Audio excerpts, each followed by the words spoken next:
In order to understand what people mean by the free market, it's helpful to look at a point of contrast.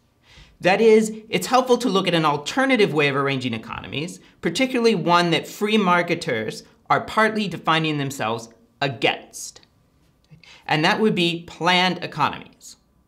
So what is a planned economy? A planned economy is an economic system in which decisions about what will be produced and consumed are made by some kind of centralized agency. Right? So let's call it the Centralized Planning Bureau. The Centralized Planning Bureau will say things like the following. Okay, it looks like next year, these people are going to need bicycles. Right? These are the people who've requested them and that whose request we think we should honor. So we need 5,000 bicycles next year, and they need to be delivered to these people.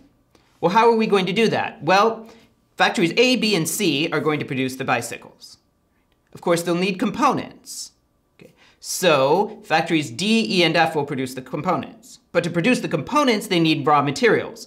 Those raw materials will come from these mines, right, and these rubber factories, okay, and so on down the line.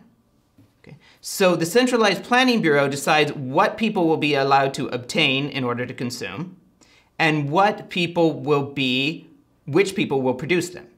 And of course, producers are almost always consumers. Right? To produce something, you need labor and raw materials. So they're going to decide who will supply those to the people who will produce each product that needs to be used. So that's a planned economy. Right? Basically, people put in their requests and their explanations of why those requests are important.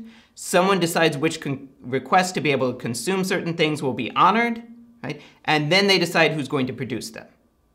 And of course, it's always important to remember that the producers have to be consumers, right? Because it takes material and labor to produce any product.